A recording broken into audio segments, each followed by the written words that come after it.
Assalamualaikum warahmatullahi wabarakatuh. Bagaimana kabar Anda hari ini? Semoga senantiasa dalam keadaan sehat walafiat.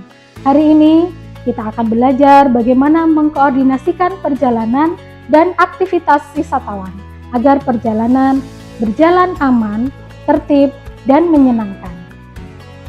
Pemandu bukan hanya penutur cerita, tapi pengatur ritme perjalanan. Koordinasi berarti menyatukan langkah seluruh peserta agar kegiatan berjalan serempak. Dalam guiding, koordinasi terlihat dari cara pemandu memberi instruksi, menjaga keselamatan, dan mengatur waktu. Pemandu yang baik harus bisa menjadi pengarah, bukan hanya pengantar.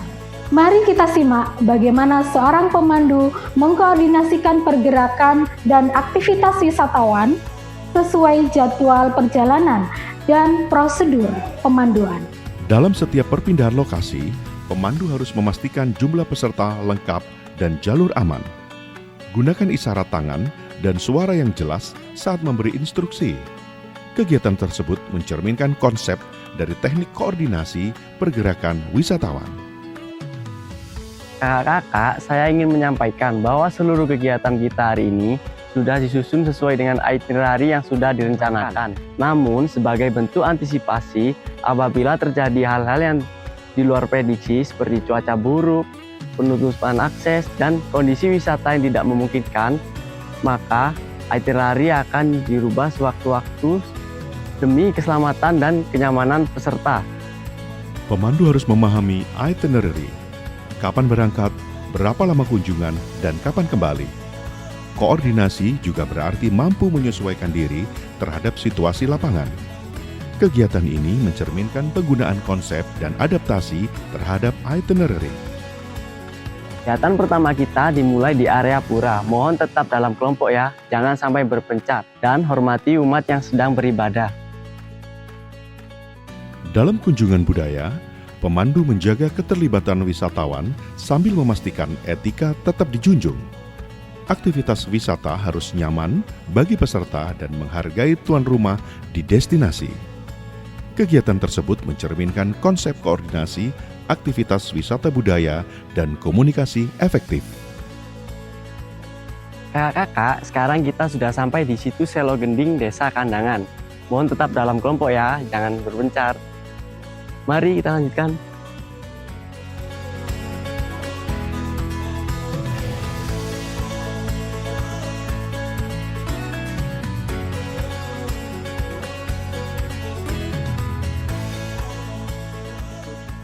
Kak Renu, mohon tetap dalam kelompok ya. Kita lanjutkan penjelasan ke bagian Gedong Candi Kebuyutan. Koordinasi juga berarti mengawasi pergerakan individu agar tetap aman. Tegas tapi sopan.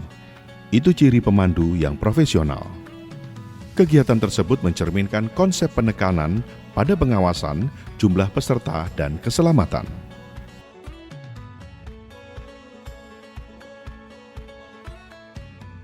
Mari di jalur setapak ini ya, kita jaga tanaman dan hindari area yang basah.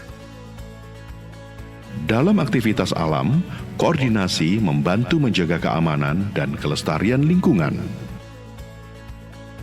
Baik kakak-kakak, perjalanan kita sudah selesai. Apakah ada masukan untuk perbaikan kegiatan kita hari ini? Nggak ada sih kak, semua sudah berjalan dengan lancar. Terima kasih. Terima kasih. Prosedur pemanduan mencakup briefing, pengaturan, pengarahan, kontrol waktu, hingga evaluasi. Inilah siklus koordinasi yang efektif dalam guiding. Setelah melakukan kegiatan simulasi pemanduan, apa tantangan terbesar saat mengatur peserta? Menjaga semua tetap fokus dan sesuai waktu, Bu. Baik. Bagaimana caranya? Dengan sabar, sopan, tapi tegas. Benar, sikap sopan, tegas, dan berwibawa merupakan etika yang akan membentuk karakter pemandu sejati. Koordinasi bukan hanya soal waktu dan barisan, tapi tentang bagaimana seorang pemandu menjaga harmoni antara wisatawan, jadwal, dan lingkungan. Demikian pembelajaran kita hari ini. Melalui simulasi pemanduan, kita belajar bahwa profesionalisme seorang pemandu tidak hanya terlihat dari kemampuan menjelaskan informasi, tapi juga dari sikap sopan, tegas, dan berwibawa dalam mengelola peserta wisata. Semoga pengalaman ini membantu kalian memahami peran pemandu wisata secara lebih mendalam dan mempersiapkan diri menjadi insan pariwisata yang kompeten. Terima kasih atas perhatian dan partisipasi kalian. Sampai jumpa pada pembelajaran berikutnya.